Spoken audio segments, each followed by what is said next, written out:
Just fine. It'd just be good to get him back on the court and get him in a preseason game. Continuing to bring guys back in the fold and being able to play together is something that we've been looking forward to for some time. So as we continue to slowly get some guys back, it's good for us.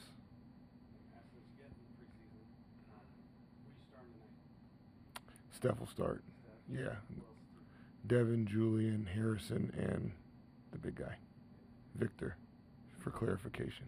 Fair to assume that might be your starting lineup going into the season? No. Yeah, we got a lot of moving parts, and guys are still competing. There's been plenty of people that have played well, and a lot of that will go into lineups, not just starting, but then who comes in, combinations.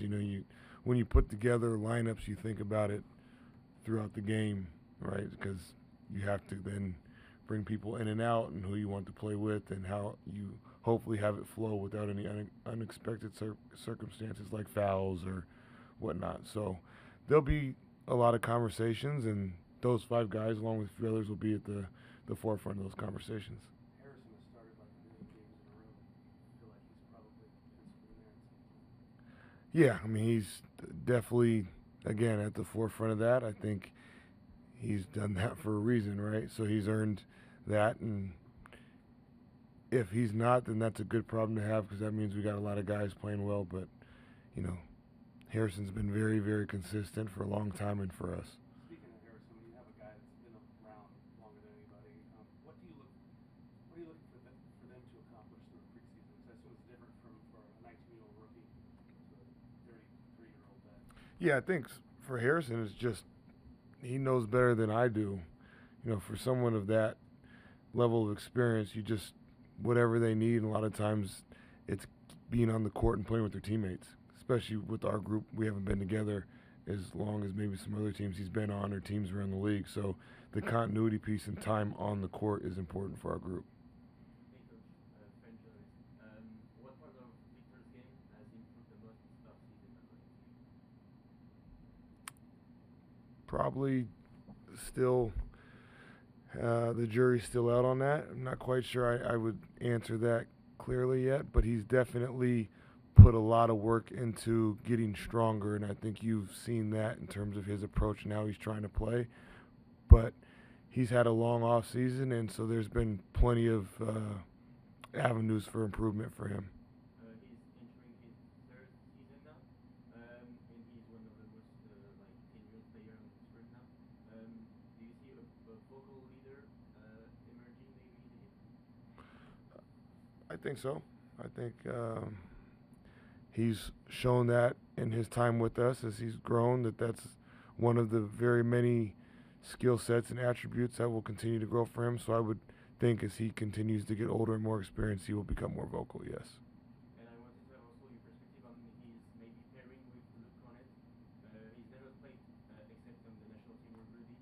If someone has still, how do you view this partnership? Yeah, it's a dynamic that we felt good about early on. Obviously, there hasn't been a ton of time on the court, but we've obviously experimented with it a little bit and been happy with what we've seen up to this point.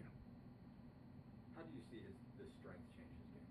Obviously, you see some of that in film and with preseason get draft. So far, what you see him every day. What are things he can do now, or that he's better at now because he's young? Yeah, I think the obvious one is the most likely way teams try to defend him is physicality is usually at the top of that list. So to be able to combat that or endure that or play through that at times where it's not able to, whether it's to wear him down or make him fight just to get to certain spots, whether that's with or without the ball.